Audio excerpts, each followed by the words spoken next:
아무튼 무더위 가운데 또 지치고 힘들기 쉬운 이때 가운데 하나님께서 우리 육신과 우리 영혼을 강건케 해주셔서 이런 상황 속에서도 늘 믿음으로 승리하는 힘을 얻으시는 저와 여러분 되시기를 주님의 이름으로 축복합니다. 아멘. 자, 아이들 보면서 그런 생각을 참 많이 해요. 애들이 보면 참 뭐 해야 될 것 그런데도 하기 싫으면 참 안 해요. 움직이는 거 보면 알아요. 움직이는 거 보면 제가 참 하기 싫어서 억지로 하는구나. 그게 느껴질 때가 있잖아요. 그런 건 참 일어나기도 싫고 막 괜히 힘도 없고 막 그래요. 그런데요, 그런 아이들에게도 막 힘없어 막 쓰러져가는 그런 아이들한테도요, 자기들 좋아하는 거, 자기들 하고 싶은 거 이렇게 하라고 하고 그런 일들을 할 상황이 딱 되면 어떻게 되냐면 벌떡 일어납니다. 벌떡 일어나서 뛰어가요. 그 왜 그럴까? 여러분, 우리가 힘들고 지친 여러 가지 이유 중에 진짜 물론 여러분 힘이 빠지고 지쳐서 어려워서 그런 것들도 있지만요, 힘들고 지친 이유 중에 하나가 바로 뭐냐면 우리 안에 그 기쁨과 동기, 그 열정, 이런 것들이 사라지고 없어지면 우리가 지치고 퍼지고 힘이 듭니다. 어떤 목사님도 그런 얘기를 하세요. 쉬어도 피로가 가시지 않아요. 그런데요, 진짜 쉬는 건 뭔가 봤더니 예수 그리스도 안에서 주님 안에서 누릴 수 있는 평안과 기쁨과 소망과 비전과 열정과 그것들이 마음속에 부어지게 되고 하나님과 우리가 영적으로 잘 연결되어 있을 때, 하나님이 주시는 은혜와 생명과 힘과 은혜가 우리 가운데 정확하게 잘 공급되고 있을 때는 아무리 바빠도 바빠도 안 지치더라는 거예요. 바빠도 분주해지지 않아요.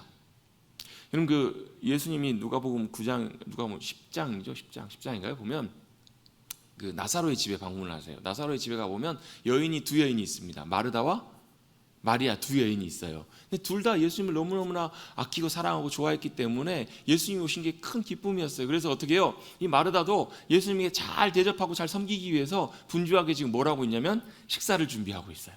식사를 열심히 준비하고 있어요. 그런데 누구는요? 이 마리아는 지금 뭐 하고 있어요? 예수님 발 앞에 가가지고 엎드려가지고 예수님 하시는 말씀만 쳐다보고 있는 거예요. 그러니까 이 마르다 입장에서는 참 답답할 일이잖아요. 왜요? 진짜 이렇게 바쁠 때 동생이 눈치 없이 지금 뭐 하고 있는 거예요? 자기 일 안 도와주고 지금 예수님과 예수님 제자들 섬기는 일에 지금 손이 바쁜데 필요한데 안 도와주고 이렇게 막 지금 이러고 있는 마리아를 보면서 속이 터지는 거예요.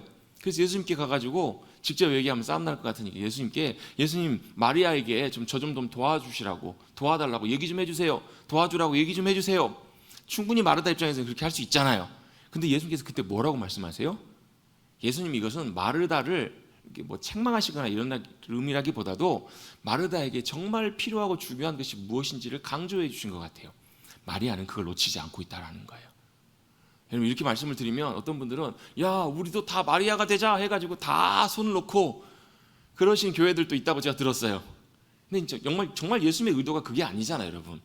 진짜 마리아가 예수님의 발 앞에서 예수님의 음성을 듣고 예수님을 통해서 정말로 귀한 생명과 은혜를 풍성하게 누렸을 때 어떻게 했냐면요, 마리아는 마르다보다 더한 귀한 헌신과 귀한 손길로 주님 앞에 드려요. 뭘 해요? 자신의 인생에 가장 중요하고 소중한 옥합을 깨트려서, 거룩한 향유 옥합을 깨트려서 주님 앞에 드리잖아요. 그게 여러분 진짜라는 거예요. 그게 여러분 믿음의 본질이고 믿음에 우리가 놓치지 않아야 될 중요한 부분이에요. 뭐예요? 받은 사랑과 은혜가 그 귀한 기쁨과 감격이 우리 심령 속에 충만하게 채워져야 우리가 주님을 섬기고 헌신하고 따라가고 순종할 때 기쁨으로 따라갈 수 있다는 거예요. 할렐루야. 이게 여러분 믿음의 삶에 굉장히 중요한 원리입니다. 이걸 놓치게 되면 어떻게 해요? 주님 따라간다고 하고 헌신한다고 하지만 뭐예요? 지쳐요. 허덕거려요. 힘들어요. 그거는요, 뭐가 잘못된 거냐면 일의 순서가 잘못된 거예요. 무슨 순서가요? 내가 주님을 위해서 헌신하는 거, 수고하는 거 참 중요하지만 그거보다 뭐가 먼저요? 하나님과 나와의 관계 속에서 내가 주님 안에 거하고 주님이 내 안에 거하셔서 주님이 내 힘이 되시고 능력이 되시고 역사함이 되셔서, 골로새서 말씀인가요? 그 말씀이 있어요. 누구든지 섬기려거든 자기 힘으로 섬기지 말고 주님이 주신 힘과 권세와 능력으로 섬기고, 사랑하려거든 무엇을 하려거든 다 뭐로 하라는 거예요? 주님의 은혜와 도우심으로 그걸 감당하라는 거예요. 그걸 감당하게 되면요, 어떻게 반응하냐면 그 일을 다 감당하고도 전혀 내가 아쉽지가 않아요. 뭐가요? 누가 알아주든 안 알아주든 것과 상관없어요. 심지어요, 내가 열심히 수고하고 헌신 다 했는데 나를 무시해요. 사람들이 인정해 주지 않아요. 그래도요, 마음에 요만큼도 아쉬움이나 서운한 것이 없어요. 왜 그런 줄 아세요? 그게 내가 한 것이 아니거든요. 내 안에 역사하시는 주님의 은혜와 능력이 나를 통해서 일해 주신 것이라는 것을 내가 누구보다도 잘 알기 때문에 요만큼의 아쉬움이나 서운함도 없어요. 하고 나서 또 감사해요. 하고 나서 또 별로 이게 아쉽지가 않아요. 기쁨으로 다 감당하고도 그러고 나서도요 별로 지치지도 않아요. 그렇게 믿음으로 따라가게 되면요. 여러분 이게 바로 믿음으로 주님 따라가는 일이고 이게 정말 중요한 믿음과 순종의 헌신의 삶임을 여러분 꼭 기억하시기를 주님의 이름으로 축복합니다. 이게 여러분 이게 훈련이 되고 이게 경험이 되어야 나중에도 믿음으로 주님 따라가는 게 가능해요. 이게 훈련이 안 돼 있으면요 왜 믿음으로 따라가는 것이 어렵냐면요 이게 훈련이 안 돼 있으면 믿음으로 따라가는 그 순간에 뭐 하냐면 계산해요. 계산. 내가 감당할 수 있을까? 내가 이거 할 수 있을까 못할까 이걸 먼저 따져봐요. 이걸 하면 이런 결과가 나오겠네, 이렇게 되겠네 안 되겠네 이걸 따져본다는 얘기예요. 여러분 믿음은요 계산하는 것이 아니라 주님을 신뢰하기 때문에 따라가는 것이 믿음이에요. 이게 되기 위해서는 이게 돼야 된다고요. 먼저 주님이 내 안에 계시고 내가 주님 안에 거하기에 이 일이 주님이 기뻐하시고 원하시는 일이라면 내가 아니라 이루시는 주님의 능력. 그래서 여러분 우리 잘 아는 좋아하시는 말씀 있잖아요. 빌립보서 4장 13절 말씀. 내게 능력 주시는 자 안에서 내가 모든 것을 할 수 있습니다. 우리 찬송도 많이 하잖아요. 할 수 있다 하시니는. 형 기도원 가면 얼마나 또 많이 찬양해요. 또 기도할 때 기도원 갈 때마다 강사 목사님들이 얼마나 많이 선포해요. 할 수 있다 하시니는 할 수 있다. 우리 믿음으로 선포하자고 하잖아요. 내게 능력 주시는 자 안에서 내가 모든 걸 할 수 있습니다. 그러면 다 아멘 하시잖아요. 이게 중요한 게 뭐예요? 내게 능력 주시는 자 안에서 그 바로 믿음의 고백이고 믿음의 순종이라는 거예요. 내가 아니라. 여러분 그런 믿음의 삶들이 저와 여러분 가운데 굳건하게 세워져 가시는 우리 모두가 되시기를 다시 한번 주님의 이름으로 축복합니다. 여러분 제가 이렇게 중간중간에 나누는 이런 부분들이 여러분 그냥 머리로만 지식으로만 듣지 마세요. 여러분 이것이 여러분의 삶이 되셔야 여러분의 믿음의 삶이 온전하게 세워져 가요. 저는 여러분 목사로서 그런 부분들을 굉장히 많이 중요하게 보는 편이에요. 왜요? 그냥 하는 거 여러분 그거는요 그냥 하는 행동들이에요. 근데 그것이 어떤 작용을 통해서 어떤 행동과 기준과 근거와 어떤 믿음의 작용들을 통해서 나타나는가 그게 사실 더 중요한 문제거든요. 어떤 외국의 목사님 그런 얘기를 하시더라고요. 결과보다 과정이 더 중요합니다. 믿음도 마찬가지거든요. 결과가 어떠한가 우리는 그것만 봐요. 그게 더 집중이 많이 돼요. 그런데 그거보다 더 중요한 건 뭐냐면 믿음의 과정이 더 중요해요. 크던 작던 것과 상관없이 여러분 믿음 안에서 주님이 주시는 새 힘과 공급하심과 채우심으로 저와 여러분의 심령이 충만해지시고 기쁨과 은혜와 감격으로 풍성해지셔서 그것이 흘러넘침으로 말미암아 그것이 순종으로 헌신으로 드려짐으로 주님 앞에 사랑으로 섬김으로 온전하게 나타날 수 있는 귀한 믿음의 백성들 우리 모두가 되시기를 다시 한번 주님의 여러분을 축복합니다. 이 무더운 시기 가운데 특별히 이 어려움의 코로나 시기를 지나가는 이 마지막 시대에 여러분 이 은혜의 풍성함들을 받아 누리셔서 여러분 누가 보시더라도 저분은 진짜 예수님 믿는 분이다. 저분은 진짜 믿음의 백성, 믿음의 사람들이다. 여러분 이렇게 고백할 수 있는 우리 모두가 될 수 있게 되기를 다시 한번 주님의 여러분 축복합니다. 많이 부족하지만 그게 바로 우리 믿음의 삶에 주님이 기뻐하시는 모습이고 우리가 믿음으로 따라가야 될 그 일들이라는 거예요. 여러분 한번 저를 따라 고백하고 있습니다. 나는 주님의 은혜 가운데 하나님의 자녀가 되었습니다. 그리스도인이 되었습니다. 여러분 이 믿음의 정체성을 아는 것이 굉장히 중요하고요. 이걸 안다면 이렇게 살아가는 것이 참 중요해요. 여러분 학생은 어떻게 살아가는 것이 진짜 학생인가요? 학생은 학생답게 살아가는 것이 어찌 보면 가장 멋지고 좋은 모습으로 보일 거예요. 군인은 군인답게, 그렇다면 그리스도인은 그리스도인으로 살아가는 것이 참 큰 복이고 은혜예요. 오늘 새벽인가요? 제가 말씀 나누면서 복 있는 자에 대해서 다시 한번 잠깐 짧게 나눴던 말씀인데 혹시 기억나시는지 모르겠어요. 복 있는 사람은 어떤 사람이라고요? 우리가 바라는 복을 얻는 사람이 복 있는 사람이 아니라 하나님이 우리의 복이 되셔서 하나님께서 우리의 삶 가운데 하나님의 복을 나타내 주시는 사람이 복 있는 사람이라고. 그래서 복 있는 사람은 어떤 사람이냐면요, 하나님이 말씀하신 그 말씀이 우리의 삶에 열매 맺는 삶, 그 열매로 나타나는 삶이 진짜 복 있는 사람이에요. 그 뒤에 나와 있는 내용들은 시간 관계상 제가 생략합니다. 오늘 새벽에 제가 조금 더 이렇게 나눴던 부분들이 있는데요. 자, 간단하게 여러분 하나님께서 저와 여러분을 뭘로 부르셨다고요? 그리스도인으로 부르셨다고요. 저와 여러분을 어떤 사람으로 부르셨다고요? 그리스도인으로. 여러분 그리스도인으로 부르셨다는 말은 뭐냐면요, 하나님의 자녀이기도 하면서 또한 동시에 하나님의 복의 통로로 부르셨다라는 거예요. 저와 여러분 하나님의 복으로 부르셨다고요. 여러분 그것이 얼마나 귀하고 복된 귀한 부르심인지 몰라요. 그걸 알고 그대로 살아가는가 아닌가가 너무너무 중요해요. 제가 오늘 새벽에 새벽 기도하면서 새벽 예배 마치고 기도하고 있는데요, 기도 한참 하고 있는데 장로님이 저를 부르세요. 목사님, 기도하고 계시는데 장로님 왜 부르시나 해가지고 목사님 부르시길래 왜요 장로님? 그랬더니 목사님 손님이 왔어요. 새벽에 7시도 안 된 시간에 목사님 손님이 왔어요 그러시는 거예요. 그랬더니 무슨 손님인가 이 아침에 해가지고 이제 주섬주섬 성경책이랑 챙기고 해가지고 나가서 이제 봤더니 장로님이 안 보이세요. 손님도 안 보이시고. 그래서 어디 가셨나? 손님을 왜 부르시나? 기도하고 있는데 왜 부르셨나? 여기저기 좀 찾아봤더니 장로님 안 보이세요. 한참 좀 여기 다니다 보니까 장로님 딱 오세요. 오시면서 하시는 얘기가 뭐냐면, 목사님 손님 오신 줄 알았는데요, 그분이 오셔가지고 막 찾더라는 거예요. 목사 찾길래 목사님을 찾는 줄 아셨다는 거예요. 근데 그분이 보니까 외국인이셨나 봐요. 한국말이 좀 익숙지가 않은, 우리나라 말이 익숙지가 않아가지고 목사 찾길래 목사님 찾으신가 보다 해가 잠깐만 기다려 보시라고 저를 부르러 오신 거예요. 나가봤더니 목사인 줄 알았더니 잘 들어보니까 목사가 아니라 목수 찾더라는 거예요. 목사가 아니고 목수. 그러고 나니까 장로님이 뭐가 생각나시냐면, 교회 뒤에 공사하는 현장이 생각이 나가지고, 이분이 외국인인데 그 공사 현장에 일하러 온 사람인가 보다 해가지고 그곳으로 안내를 해줘가지고 데려다 주셨다라는 거예요. 그 듣고 보니까 목수가 목사 외국인 발음이 좀 어눌하면 목사하고 목수하고 헷갈릴 수도 있겠다 싶더라고요. 근데 발음만 그런 게 아니라 실제로 보면, 여러분 예수님도 목수셨잖아요, 여러분. 발음만 비슷한 게 아니라 예수님도 목수셨기 때문에 목사하고 목수는 굉장히 비슷한 게 있다, 그런 생각이 들어요. 그렇잖아요, 여러분. 목수는 뭐 하는 분이에요? 집을 세우는 분이에요.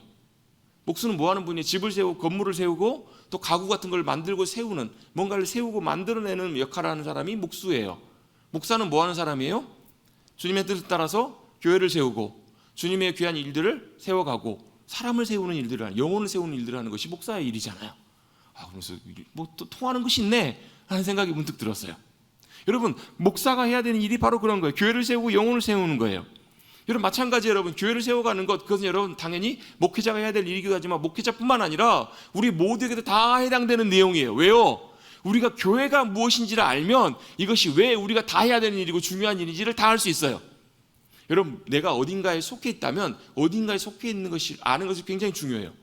어젠가도 기사를 보니까요, 한 가수 출신의 젊은 배우인데 별로 유명한 사람은 아닌가 봐요. 생활고에 시달려가지고 요즘 코로나 때문에 일도 없고, 여러분 연예인들은요 인기가 떨어지면 참 살기가 어렵잖아요. 아마 그렇지 않았을까? 누군지는 밝히진 않았으니까. 근데 배우였던 사람이 이제 살기가 어려우니까 아르바이트로 이 일 저 일 하다가 아르바이트를 찾았는데 돈을 많이 준다고 해서 아르바이트를 가게 된 거예요. 고액 알바라고 해서 가게 돼가지고 이제 하라고 하는 걸 하는데, 이 일이 이런 거예요. 여기서 돈을 받아가지고 어디 가서 돈을 전해주면 된다는 거예요.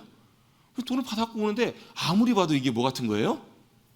보이스피싱 같은 거예요, 이게 아무리 봐도.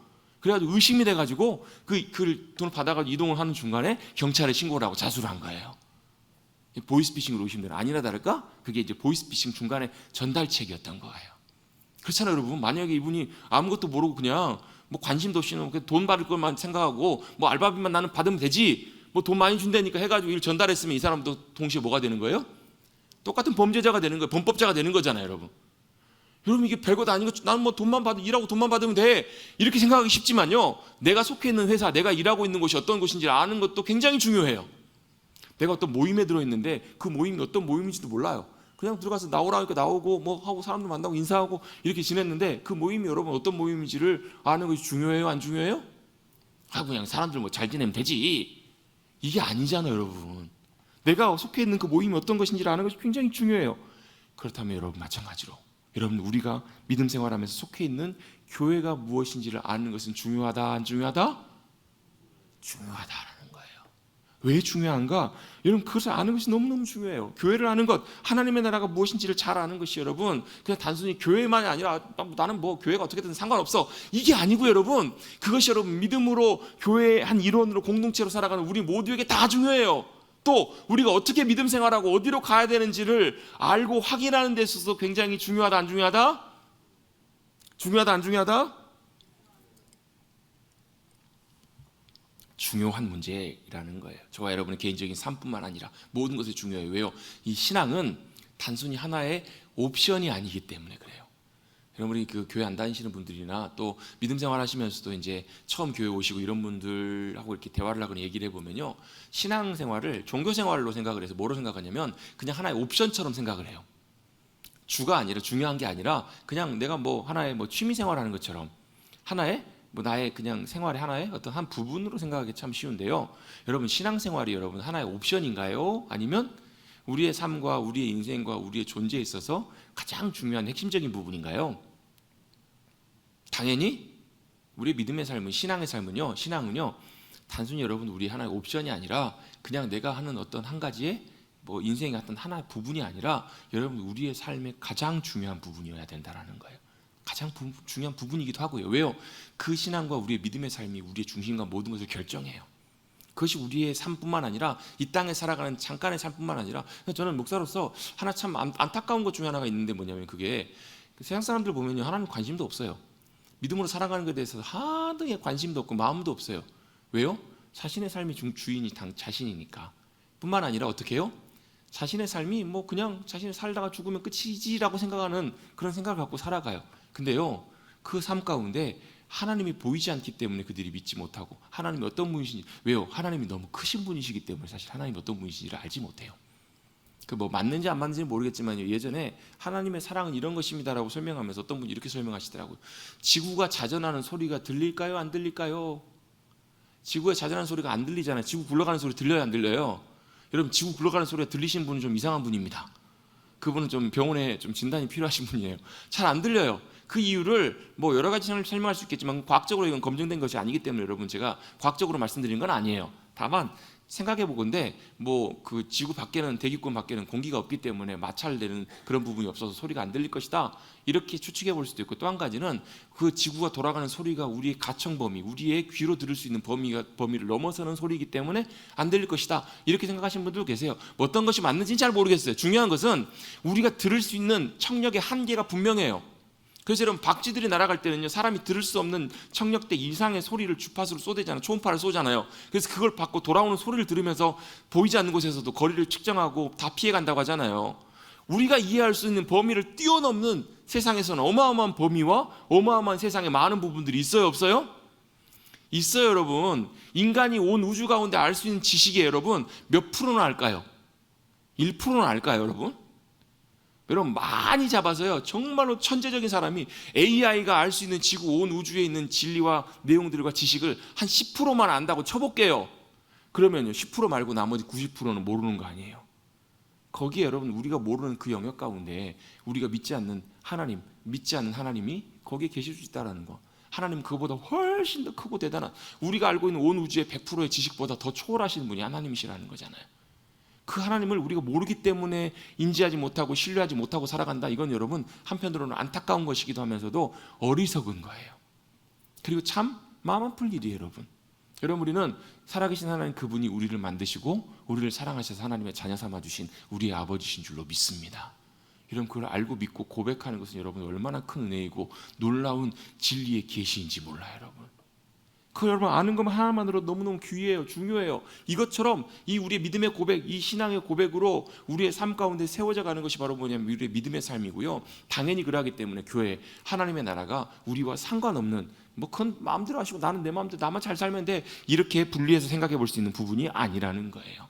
자, 뭐가 중요해요? 교회에 대해서 우리가 잘 아는 것도 참 중요하다라는 거예요. 그래서 오늘부터 몇 주 동안, 뭐 2주가 될지 3주가 될지 잘 모르겠지만요, 함께 뭐에 대한 부분들을 함께 나눌 거냐면 교회에 대한 부분을 함께 나눌 거예요. 자, 여러분에게 한번 말씀을 시작하면서 함께 여러분에게 질문을 한번 던지겠습니다. 여러분, 교회가 뭐예요? 교회가 뭔가요?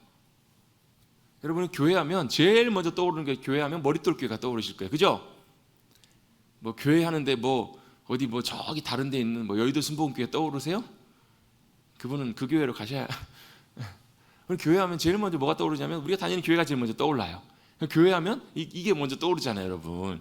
그리고 내가 어렸을 때 다녔던 교회, 우리 지난주에도 우리 장로님들과 함께 아주 뭐 저 먼 곳에서 오래전에 세워졌던 교회, 또 의미 있는 역사적인 교회를 함께 잠깐 방문했는데요. 뭐 100년이 넘는 역사에 있는 교회예요. 뭐 제가 전에 섬겼던 교회도 뭐 120년이 다 되는 교회예요. 120년 전부터 그 교회가 있었어요. 그래서 그 교회에서 3대, 4대, 5대까지 신앙생활 하시는 분이 계셨거든요. 근데 그분들에게 있어서는 교회하면 뭐예요? 태어나서 어렸을 때부터 마당에서 놀고 지내오고, 거기서 결혼하고 자식 낳고 자녀 낳고, 거기서 손주 보고 쭉 노년까지, 그래서 어디까지요? 장래까지 이렇게 쭉 지내오는 그런 것으로 교회가 인식되고, 이게 교회야, 이게 내 교회야, 이런 생각들을 갖는 분들이 참 많이 있으세요. 뭐 이것도 틀린 말은 아니지만 중요한 것은 우리가 다니고 있는 교회, 이 교회가 무엇인지를 여러분 성경적으로 잘 이해하고 알고 있는 것이 우리의 믿음의 삶과 우리 교회를 섬겨가는 데 있어서 굉장히 중요한 부분이라고 저는 그렇게 생각을 해요. 첫 번째로 먼저 교회가 무엇인가? 여러분, 교회가 뭐냐면요, 저를 따라서 같이 한번 고백해 보겠습니다. 교회는 건물이 아닙니다. 교회는 건물이 아니라는 거예요. 제가 사실 지난 작년에 우리 피택자 교육을 하면서 사실 이제 교회에 대한 부분들이 나올 때 우리 수요일 날 같이 말씀을 나누면서 몇 시간을 통해서 함께 좀 나눈 적이 있는데요. 교회를 제가 두 가지로 크게 설명을 드렸잖아요. 보이는 교회와 보이지 않는 교회가 있다. 이건 기억을 하고 계시죠? 보이는 교회가 있고 보이지 않는 교회가 있다. 뭐 어느 교회가 더 중요한가 안 중요한가 그건 뭐 우열을 따질 수 있는 부분은 아니지만 중요한 것은 보이는 교회가 있다고 해서 꼭 그 교회가 진짜 하나님께서 원하시는 하나님 말씀하시는 진짜 교회는 아닐 수 있다라는 거예요. 왜요? 뭐 때문에 그래요? 교회는 건물이 있다고 진짜 그게 교회가 아니기 때문에 그래요. 자, 교회는 건물이 아닙니다. 여러분 물론 교회에서 함께 모여서 예배드리고 교제하기 위해서 여러분 이 공간이 필요해요? 안 필요해요? 여러분 만약에 이 공간이 폐쇄가 됐어요. 그러면 여러분 아마 수요일날마다 와가지고 목사님 우리 어디로 가야 돼요? 어디서 예배드려야 돼요? 아마 우왕좌왕 하실까요? 안 하실까요? 하실 거예요. 저는 가끔 가다가 그런 막 망상을 할 때가 있어요. 무슨 망상을 하냐면요. 혹시라도 토요일날 밤에 갑자기 누전이 생겨가지고 교회에 갑자기 화재가 났다. 아 그럼 빨리 이제 불을 꺼야 되겠죠. 빨리 불을 끌 거예요. 막 불을 꺼졌다고 쳐요. 많이는 예를 들면 문제가 안 생겼는데 뭐 화재가 조사하고 뭐 이러다 보면 주일날 오전에 예배드릴 수 있을까요? 없을까요? 예배드리기가 어려울 거예요. 그러면 무슨 생각을 할까요? 저는 목사로서 그럼 어디서 예배드려야 되나? 예배를 어떻게 해야 되나? 그런 고민을 하게 돼요. 여러분 교회 건물 공간이라고 하는 이것도 사실 의미가 있어요. 중요해요. 여러분 공간이 있기 때문에 우리 예배드릴 수 있는 거잖아요. 우리 여러분 지난주 말고 그 전주에 교회 영상 30주년 영상 간단하게 한번 보셨잖아요. 보면 사진이 없고 영상이 없어서 참 아쉬웠는데 그래도 간간히 몇 장의 사진에서 한양월드 시절의 성전 모습 아마 그리고 막 식사하는 모습 보니까 아마 그 따로 그 교육관 같은 그런 공간도 있었던 것 같아요. 보니까 뒤에도 방도 있고 그 막 보실 때마다 저땐 저랬지 그런 생각 드시죠? 그렇잖아요. 그런 공간에 비하면 여러분 지금 머리뜨 교회 공간 얼마나 좋아요. 아니, 감사하자고요. 공간 좁고 불편하다고만 그러지 말고 감사하자고요, 여러분. 참 감사할 일이에요. 여러분 옛날에 여러분 막 60년대, 70년대는 천막에서 예배드린 거 여러분 뭐 대수롭지 않았잖아요. 지난주에 그 오래된 교회 갔더니 그 옛날 교회 보니까 그 마루가 조금 보존이 돼 있더라고요. 그거 보면서 맞아, 저 때는 30년 전에는 교회 건물 그 광단과 마룻바닥이 저랬지 그런 생각이 문득 들더라고요. 그거에 비하면 여러분 지금 여름에 에어컨 빵빵하게 나오고 겨울에 여러분 히터 나오고 얼마나 좋아요, 여러분.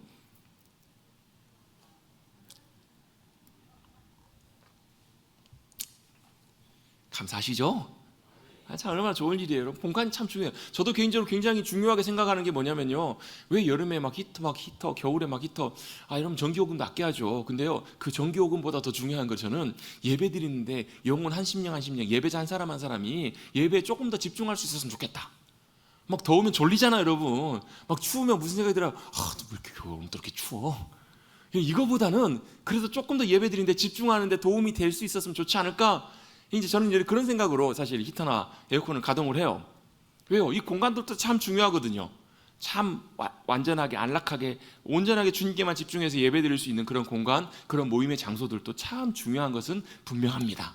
그런데 그럼에도 불구하고 교회는 단순히 건물이나 공간이 교회는 아니라는 거예요.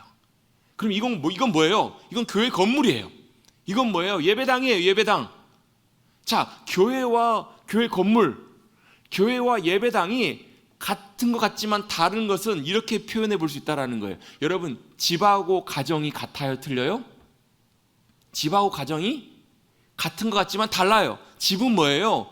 우리가 사는 그 집 건물이에요. 건물 아파트 솔레동 아파트 105동 몇 호 이게 집이에요. 집과 가정이 같을 수도 있지만 다를 수도 있어요. 뭐예요? 집이 없어도 가정은 있을 수가 있어요, 여러분. 여러 가지 불가피한 상황 때문에 집에서 나와가지고 예를 들면 뭐 다른 데 있어야 된다는 어떤 분들은 심한 분들은 뭐 차에서 뭐 급하게 사는 그런 분들도 있어요. 얼마 전에도 저에게 목사님 기도해 주세요. 갑작스럽게 집을 좀 구해야 되는 상황이 됐어요. 그래서 나와야 되는 상황이에요. 여러분 집이 나왔다고 해요. 집에서 나왔다고 해서 집이 없다고 해서 가정이 없는 것은 아니에요. 반대로 여러분 집이 있다고 해서 가정이 있는 것은 아니라는 거예요. 집은 있는데 건물은 있는데 가정이 여러분 완전히 풍비박산이 났어요. 가정이 완전히 깨어져 버렸어요. 그럼 여러분 그 가정이 있는 거예요, 없는 거예요? 가정이 없는 것과 똑같아요, 여러분. 여러분 마치 이것처럼 교회가 건물이 교회가 아닌 것은 여러분 교회 건물은 있어도 교회가 없을 수 있다라는 거예요.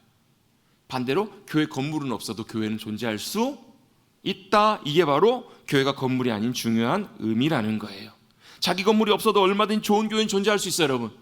반대로 여러분, 교회 건물이 화려하고 웅장하고 대단하고 뭐 여러분 수백억이 들어가 세워진 그 교회 건물이라고 할지라도 그 안에 하나님이 정말 원하시고 기뻐하시는 교회가 아닐 수도 있다는 거예요. 이게 여러분 교회가 건물이 아닙니다의 중요한 여러분 정의예요. 왜요?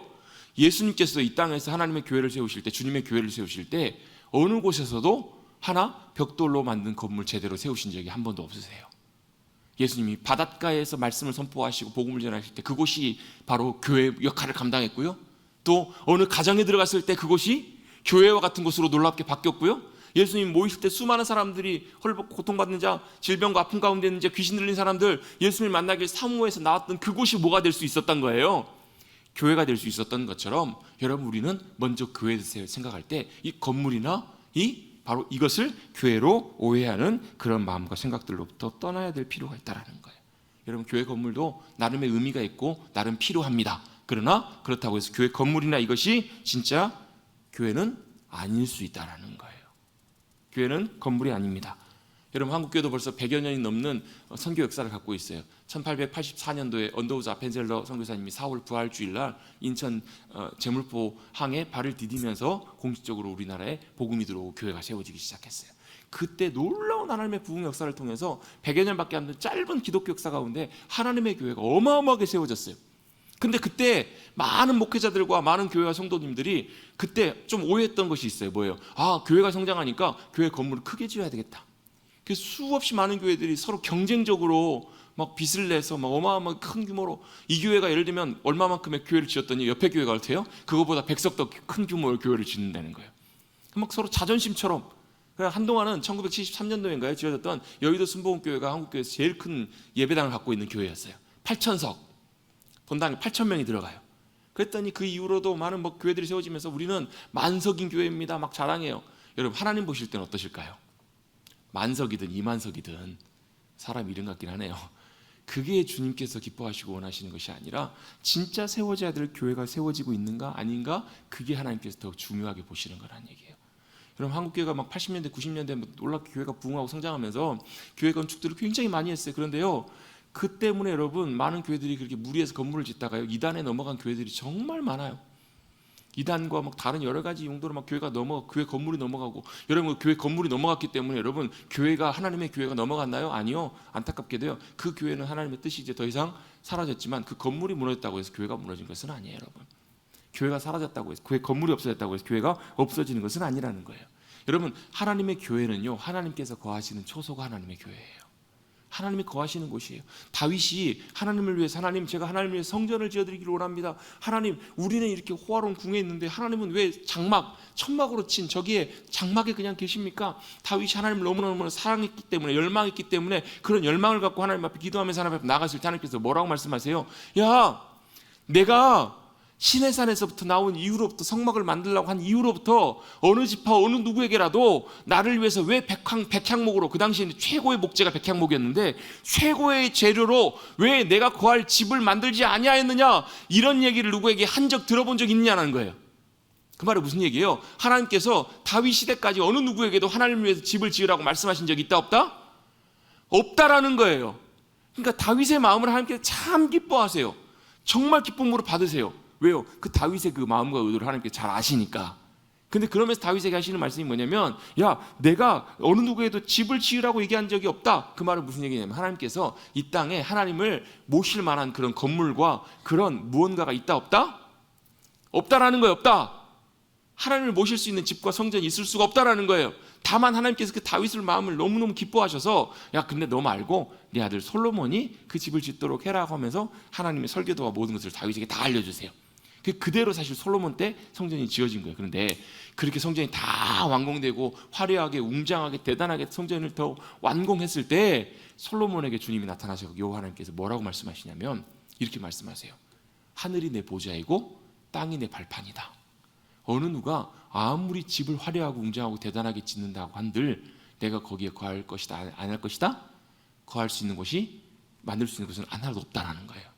여러분, 하나님은 아무리 화려하고 굉장하고 만석, 2만석, 재료를 수없이 금으로 다 도배를 한다고 한다 하더라도 그곳에 하나님을 모실 수가 없다라는 거예요. 그런데 그럼 하나님은 어디 계시는가? 하나님은요, 어디 계시냐면요, 하나님은 거하기를 원하시는 곳에 거하시는 분이 하나님이시라는 거예요. 하나님은 어디든지 간에 하나님이 기뻐하시고 원하시는 그곳은 주님이 거하실 수 있는 분이시라는 거예요. 왜요? 온 우주 만물에 어떤 것도 하나님을 모실 수 있는 자리를, 집을 만들 수가 없지만 하나님은 하나님이 기뻐하시고 원하시는 그곳에 나타나시고 임재하시고 거하시는 곳이 바로 주님의 처소가 된다는 거예요. 그래서 여러분, 교회와 건물을 우리는 생각보다 많은 경우에 동일시하는 경우가 많은데 이것은 아니라는 거예요. 와, 이 교회가 멋지다, 이 교회가 참 좋다, 이 교회 참 건물뿐만 아니라 이 교회 안에 많은 좋은 것들이 진행되고 있다, 여러분 이렇게 사람들이 본다고 할지라도 이 교회가 여러분 주님이 기뻐하신 교회가 아닐 수도 있다라는 거예요. 이 대표적인 예가 어디 나오냐면 요한계시록 3장에 나와요. 라오디게아 교회. 여러분, 라오디게아 교회는요, 다른 교회들은 칭찬하고 책망도 했지만 이 라오디게아 교회만 유일하게 책망만 하신 교회예요. 왜 그러셨을까? 라오디게아 교회는요, 지금으로 치면 이런 교회예요. 재정에 부족함이 없어요. 재정적으로 넉넉한 교회였어요. 또 나름대로 교회 안에서 여러 가지 프로그램들이나 이런 것들이 잘 진행되고 있는 교회였어요. 그런데 여러분, 어쩌면 우리가 봤을 때 라오디게아 교회를 보면서 부러워하고, 야, 괜찮은 교회다라고 충분히 생각할 만한 많은 조건을 갖고 있는 교회가 라오디게아 교회였지만 하나님이 보실 때는 책망하실 만한 그런 교회였다라는 거예요. 여러분, 우리의 눈으로 볼 때 좋은 교회가 좋은 교회가 아니라, 사람이 볼 때가 아니라 하나님이 보실 때 좋은 교회, 그 교회가 진짜 좋은 교회고 정말로 그런 교회가 되어야 될 줄로 믿습니다. 여러분, 정말로 우리 교회가 그런 교회가 될 수 있게 되기를 간절히 주님의 이름으로 축복합니다. 뿐만 아니라 우리 모두가 그런 사모함을 가지고 나가는 것이 참 중요해요. 그래서 두 번째로, 교회는 뭐가 또 교회가 아닌가? 교회는요, 조직이 교회가 아니에요.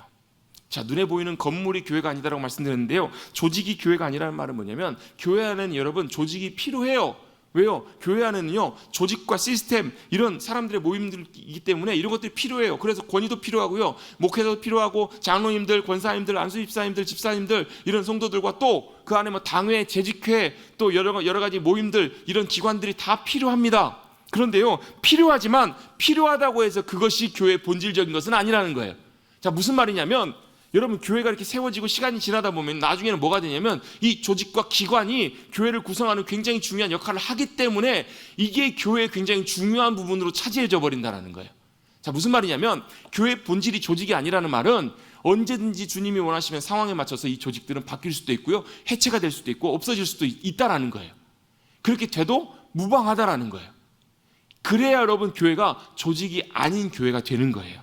조직이나 프로그램들이나 이런 것들은 다 필요하지만 이것은 뭘 위해서 필요한가? 하나님과 하나님의 교회와 하나님의 귀한 사역들을 감당하기 위해서, 그 역할을 감당하기 위해서 이 조직이 필요한 것이지, 조직이 세워졌다고 해서 조직 자체가 교회가 되는 것은 아니라는 거예요. 아, 목사가 됐으니까 교회 주인은 누구래요? 목회자가 교회 주인이다? 아니요, 이게 아니라는 거예요, 여러분. 장로님 되셨으니까, 권사님 되고 안수집사님 됐으니까 이제는 내가 교회 주도적인 역할을 해야 되겠다, 여러분, 이게 아니라는 거예요, 여러분. 철저하게 뭘 위해서요?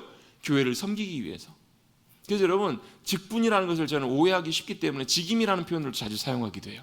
작년에 우리 임직을 하면서 제가 굉장히 강조했던 것 중에 하나가 그거예요. 뭐냐면요, 사람의 마음이 참 연약하기 때문에요, 다는 아니지만 굉장히 많은 부분이 어떻게 되냐면요, 그 직분을 감당할 땐 처음에는 겸손한 마음으로 내가 어떻게 그 직분을 감당해요, 이런 마음으로 시작했다가 시간이 지나고 좀 익숙해지고 나면요, 그게 마치 뭐처럼 여겨지냐면 자신의 신분처럼 여겨지는 경우들이 참 많아요. 이건 어느 누구에게도 예외가 없어요. 정말 그래요. 여러분, 제가 왜 이렇게 여러분 불편해하면서도 이런 말씀을 드리냐면요, 그런 분들을 많이 봤기 때문에 그래요. 그리고 제가 그걸 목회자로서 그런 부분들을 여러분 건드리고, 목회자로서 그런 부분들을 여러분 다루지 않으면 그것이 그 영혼에게 불행한 일이기 때문에 그래요. 각자에게 여러분 그게 불행한 일이 될 수 있어요. 근데 자신은 몰라요. 그게 자기에게 불행한 일들인지 모르는 경우들 너무너무 많아요. 여러분, 직책은요, 하나님께서 우리에게 맡겨주신 기름 부으심은, 여러분, 그 역할들은 목회자, 장로, 권사, 안수집사, 모든 교회 역할들은요, 뭐냐면 그 역할들을 감당하도록, 직임을 감당하도록 주님께서 맡겨주신 섬김의 역할이라는 거예요. 호칭이 아니에요, 여러분. 계급이 아니에요, 여러분. 뭐예요? 목회자는 더 많은 것들을 감당하도록, 섬기도록 주님께서 세우신 사람이에요. 그래서 그걸 감당하기 위해서 뭘 주신 거냐면, 그 감당하도록 그것들을 책임과 역할들을 주셔서 그걸 잘 조율하도록 하는 역할과 책임을 주신 거예요. 그게 뭐예요? 그게 권위예요, 권세예요, 권세. 그 권세는 함부로 남용해서는 안 되는 것이에요. 함부로 남용해서는 안 되지만 그 권세를 가지고 잘 조율하고 세워가는 그 역할들을 감당하도록 주님께서 그걸 주셨다라는 거예요.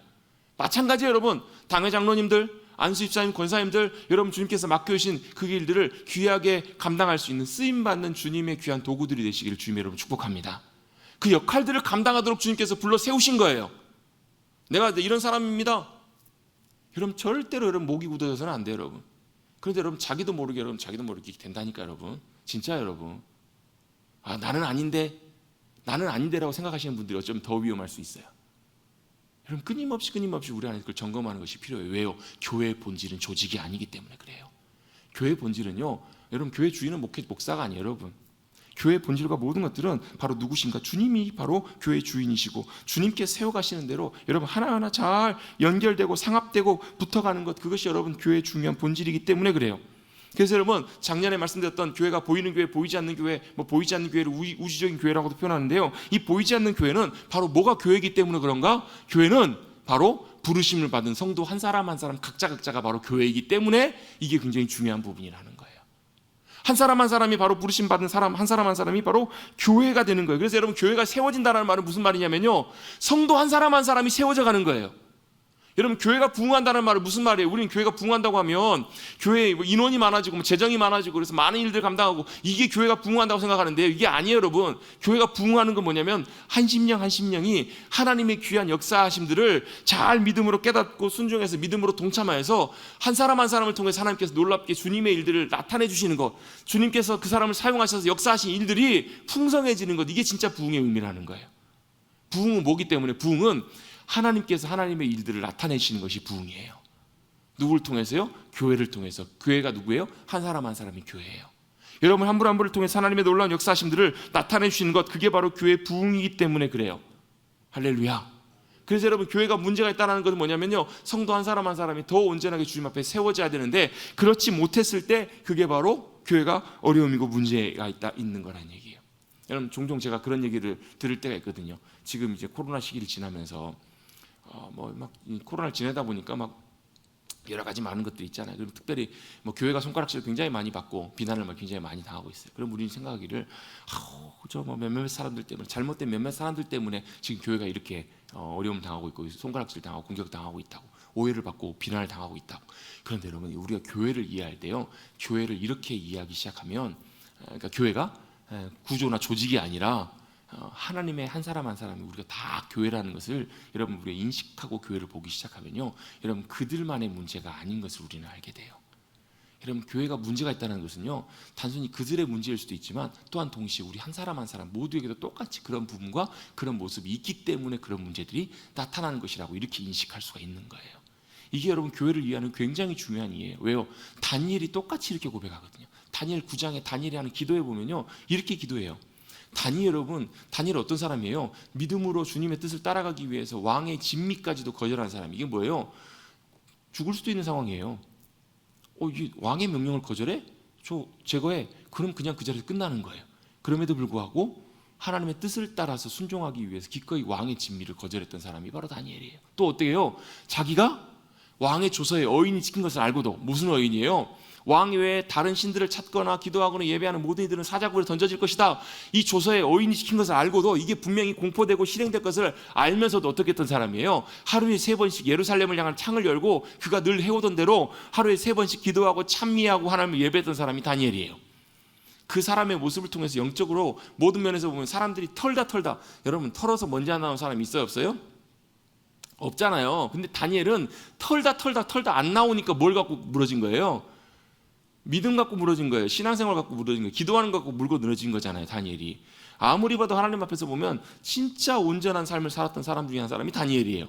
그런데 그가 뭐라고 고백하냐면, 주님, 우리의 죄악 때문에 우리가 이렇게 심판과 어려움 가운데 있습니다. 우상 숭배하고 불순종했던 그 많은 그 당시 이스라엘 백성들, 이들의 죄악이 자신의 죄와 똑같이 동일시가 되는 거예요. 왜요? 교회이기 때문에 그래요. 하나님의 나라의 공동체이고 백성이기 때문에 그래요. 여러분 이게 교회에 대한 이해에 있어서 굉장히 중요한 부분이거든요. 왜요? 교회는 조직도 아니고요, 건물도 아니고 뭐예요? 사람이에요. 무슨 사람이에요? 부르심을 받은 성도 한 사람 한 사람이 교회이기 때문에 그래요. 이걸 오늘 본문은 우리에게 잘 보여주고 있습니다. 자, 1장 고린도전서 1장에 보면 서두가 나옵니다. 하나님의 뜻을 따라 그리스도 예수의 사도로 부르심을 받은 바울과 형제 소스데네는, 바울과 소스데네가 지금 고린도 교회 성도들에게 인사하는 거예요. 왜요? 자신도 하나님께서 부르셔서 하나님의 자녀가 되었고 부르심 받은 사도가 되었다라는 거예요. 부르심 받은 바울과 소스데네가 누구에게요? 어디에게요? 2절 같이 한번 읽어봅니다. 시작. 고린도에 있는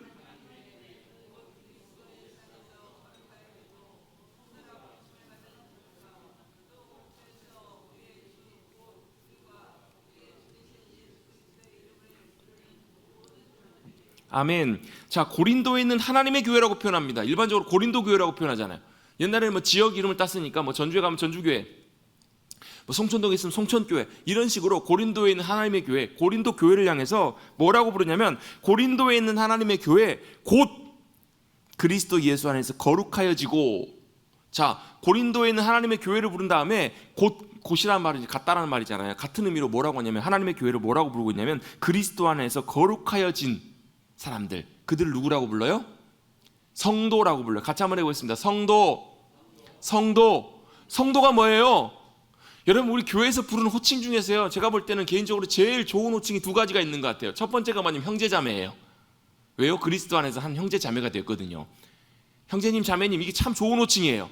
왜요? 목사님, 장로님, 집사님, 권사님, 이거는 뭐냐면 직책에 대한 호칭이거든요. 근데 형제자매는 뭐예요? 우리가 다 그리스도 안에서 한 가족 됐다라는 것을 증명하고 고백하는 호칭이잖아요. 또한 두 번째 좋은 호칭이 저는 개인적으로 성도라고 생각해요. 왜 그런가? 우리는 성도하면 교회에서 제일 낮은, 근데 교회 나온 지 얼마 안 되는 제일 밑에 있는 사람들의 생각이 참 쉽잖아요. 그래서 누구에게요, 뭐 집사님인데 성도라고 부르니까 어떤 분은 굉장히 화를 내시더라고요. 저 성도 아니고 집사인데요? 정색을 하면서 화를 내시더라고요. 아니, 누가 모르냐고요. 근데 여러분, 내가 집사라는 말은 직책을, 내가 교회를 섬기는 집사로서 직책을 감당하는 호칭이고, 더 귀한 호칭이 뭐냐면 성도예요. 성도는 다 우리 모두가 다 부르심을, 거룩하게 부르심을 받은 우리 모두가 다 뭐라고요? 성도라는 거예요. 성도. 일병 보고 이등병이라 불러서 기분 나쁜 이런 게 아니라고요, 여러분. 이 상병인데 군대에서 여러분 병장을 상병이라고 잘못 부르면 불려갑니다. 집합입니다. 집합. 이런 게 아니고요, 여러분. 성도는 뭐예요? 교회라는 거예요.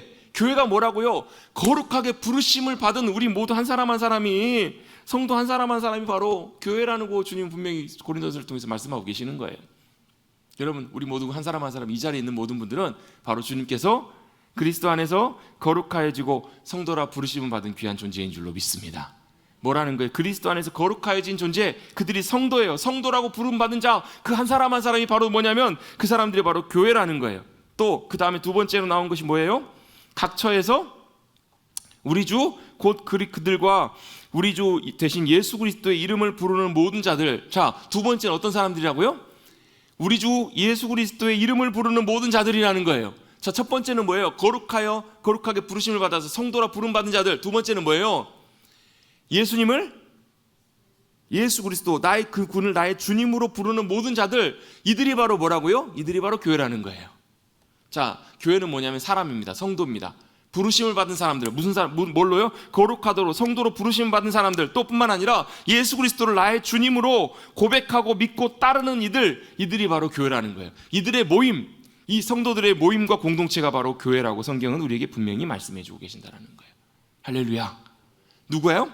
바로 그리스도의 이름을 부르는 성도들의 모임, 부름받은 한 사람 한 사람들의 모임 공동체가 바로 교회라고 말씀하고 계십니다. 여러분, 한 사람 한 사람은 그냥 이 자리에 있는 것이 아니고 하나님께서 여러분 한 분 한 분을 불러서 이곳에 거룩하여짐으로 이곳에 모인 줄로 믿습니다.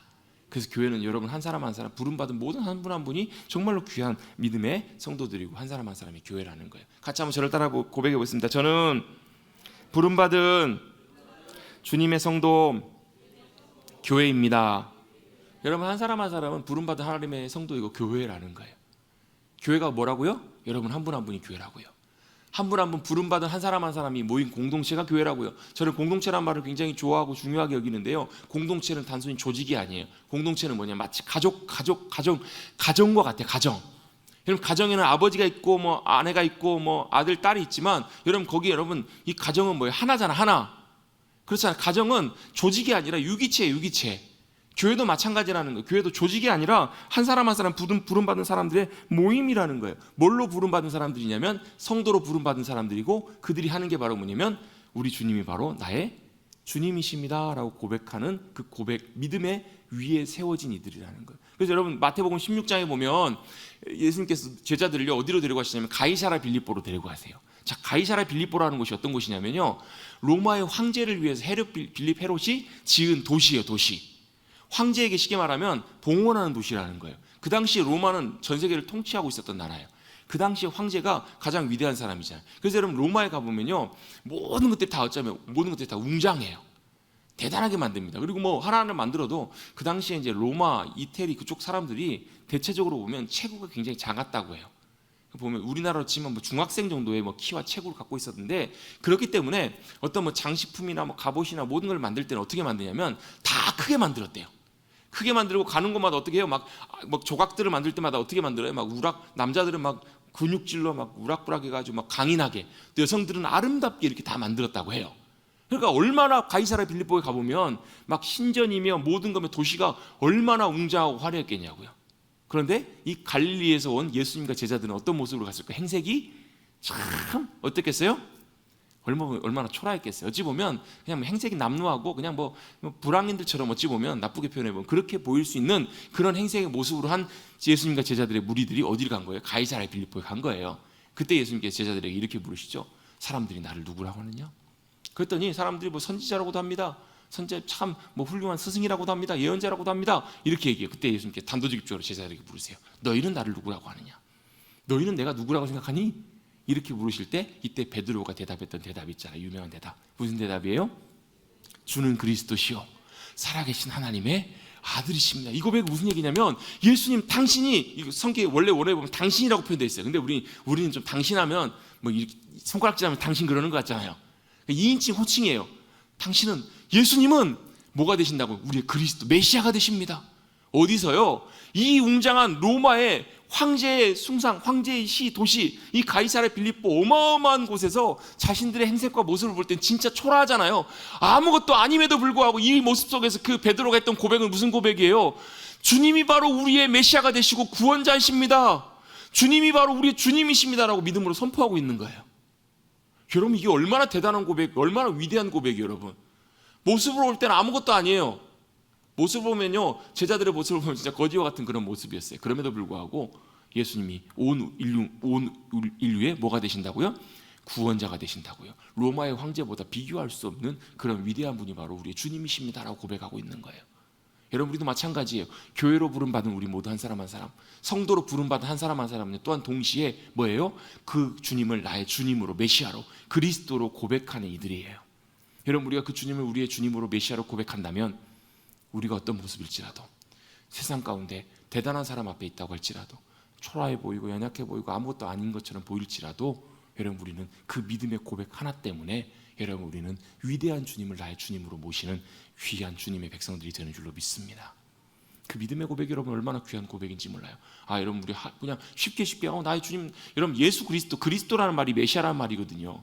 예수님은 나의 그리스도십니다. 메시아라는 말은 별것 아무것도 아닌 것처럼 우리 툭툭 내뱉잖아요. 예수 그리스도 그냥 얘기하잖아요. 근데 그 안에 얼마나 위대한 믿음의 고백이 담겨 있고 얼마나 놀라운 사실이 그 안에 담겨 있는지 여러분, 마태복음 16장을 통해서 예수님이 보여주시는 거예요. 주는 그리스도시요, 주님이 나의 메시아가 되십니다. 주님이 나의 이 로마의 황제와 비교할 수 없는 영원한 왕이 되시고 나의 구원자가 되십니다. 저는 그걸 분명하게 확신하고 믿습니다. 그리고 또 뭐가 되신다고요? 살아계신 하나님의 아들이십니다. 그 말은 뭐냐면 하나님이 아버지, 하나님과 똑같은 분이시라는 거예요. 살아계신 하나님이십니다라고 믿음으로 고백하고 있는 거예요. 예수님이 이 고백을 들으시고 바요나 시몬아 네가 복되도다, 이 네 믿음의 고백 위에, 여러분, 그 베드로 위에 세우신다는 것이 아니라요, 베드로의 이 믿음의 고백 위에 주님의 교회를 세우시겠다라고 말씀하세요. 이 믿음의 고백 위에 내가 교회를 세우리라. 그래서 여러분, 누구 교회를 세워요? 내 교회를 세우시겠다고. 내 교회, 이 내가 누구예요? 예수님이세요. 예수님. 무슨 교회를 세우신다고요? 예수님의 교회, 주님의 교회를 세우시겠다라는 거예요. 세상에 있는 모든 교회는 그래서 무슨 교회예요? 주님의 교회라는 거예요. 여러분, 우리 머릿돌 교회도 주님의 교회인 줄로 믿습니다. 또 주님의 교회가 돼야 될 줄로 믿습니다. 이 말은 뭐예요? 조직이 아니에요. 여러분, 교회는 여러분 뭐 명목상 어쩔 수 없이 대표자는 제 이름으로 돼 있기는 해요. 법인 대표가, 교회 대표가. 그런데 여러분, 제가 주인이 아니고요, 주님이 주인 되셔야 돼요. 여러분, 그 말은 당연한 말이고 쉬운 말 같지만 실제적으로는요, 여러분, 이거 항상 점검해 봐야 돼요. 요즘은 여러분, 목회자를 새로 뽑을 때 그렇게 하더라고요. 뭐 당회나 뭐 재직회나 이런 청빙위원회가 구성돼 가지고 마치 뭐처럼 이사회처럼 해가지고요, 이사들이 같이 모여가지고 토의해가지고 결정해가지고 저분을 우리 목회자로 뽑읍시다. 어찌 보면 합리적이고 참 좋은 방법이기도 합니다. 장점도 있습니다. 근데요, 중요한 건요, 이걸 놓치면 안 된다는 거예요. 교회 주인은 누구세요? 주님이세요. 주님. 당회가 주인이 아니고요, 교회에 모이는 성도들이 주인이 아니에요. 여러분, 주님이 주인이 되셔야 돼요. 이게 무너지는 순간 여러분, 교회는 절대로 주님의 교회로 세워질 수가 없어요. 안타까운 일이기도 해요. 한편으로는 조심해야 될 부분이기도 하고요. 뿐만 아니라 여러분, 심지어 여러분, 이게 여러분 좌지우지해서는 안 돼요. 여러분, 교회에서도 어느 누구의 목소리가, 어느 누구의 주장이 여러분 절대로 여러분 앞서가는 것이 되어서는 안 돼요. 전 목회자인 저에게도 똑같이 해당되는 부분이에요. 끊임없이 여러분 뭔가를 결정하고 판단하고 해나갈 때마다요, 저는 항상 누구예요? 주님의 제가가 필요해요. 주님의 인도하심과 주님의 허락이 필요해요. 여러분, 제가 결정하는 것이 아니에요. 여러분 많이 기도해 주셔야 돼요. 뿐만 아니라 당회도 마찬가지고 재직회도 마찬가지고요, 다 마찬가지. 교회 조직 안에 뿐만 아니라 뭣도요? 교회 안에서 신앙생활하는 우리 모든 공동체 한 사람 한 사람도 마찬가지라는 거예요.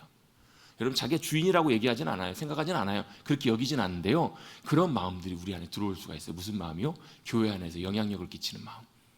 내가 원하는 대로 교회 안에서 어떤 무언가를 이뤄가고 세워가는 그런 마음들이 우리 안에 쑥 들어올 수가 있다는 거예요.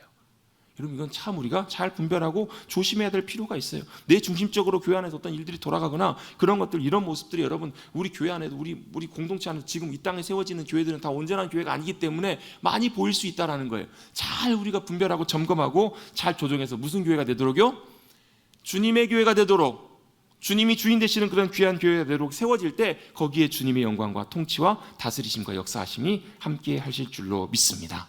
교회는 주님께서 어디에 세우셨다고요? 이 베드로의 신앙 고백에 주는 그리스도시요 살아계신 하나님의 아들이십니다. 이 믿음으로 고백하는 이 믿음의 위에 주님께서는 하나님의 교회, 주님의 교회를 세우시고 지금도 세워가길 원하시는 줄로 믿습니다. 그래서 여러분, 내가 곧 우리 한 사람 한 사람이 주님이 세워가시는 주님의 교회임을 여러분 꼭 잊지 마시고, 여러분 한 사람 한 사람, 여러분 한 분 한 분이 주님의 교회로 잘 세워져 가는 것이 우리 머릿돌 교회가 주님의 교회로 세워지는 것임을 꼭 기억하시고, 그렇게 여러분 그런 소망과 기대를 갖고 세워져 가시는 우리 모두 한 분 한 분이 되시기를 주님의 이름으로 축복합니다. 그래서 여러분 한 분 한 분이 주님의 은혜 가운데 세워지셔야 되고요, 주님의 진리의 말씀이 여러분 가운데 든든하게 세워지셔야 되고요, 그래서 양육이 필요하고요, 어떨 때는 훈련이 필요하고요, 그래서 연단이 필요하고요, 그래서 내가 변화되는 것이 너무너무 중요해요. 여러분, 변화되는 은혜가 임하기를 축복합니다. 그리고 여러분, 우리 한 분 한 분이 성장하고 주님 닮아가고 성숙해가는 것, 이렇게 나아가는 것이 너무너무 중요해요. 성령 충만해야 되고요, 주님의 은혜가 함께 하시는 귀한 여러분 한 분이 한 분이 되셔서 여러분 한 분 한 분이 세워지심으로 말미암아 주님의 교회가 든든하게 세워지는, 주님이 이 시대에 찾으시고 기뻐하시는 귀한 교회가 세워져 가시는 부름받은 공동체, 주님이 기뻐하시는 귀한 주님의 교회가 될 수 있게 되기를 간절히 주님의 이름으로 축복합니다. 아멘. 같이 한번 저를 따라 고백해 보겠습니다. 주님의 교회가 됩시다. 내가 주님의 교회로 세워지기 원합니다. 아멘. 그렇게 세워지게 될 때 여러분 심령 속에, 삶 속에, 우리가 모이는 모든 공동체 위에 하나님의 나라가 임하고 그 영광과 기쁨과 승리가 풍성하게 임하게 될 줄로 믿습니다.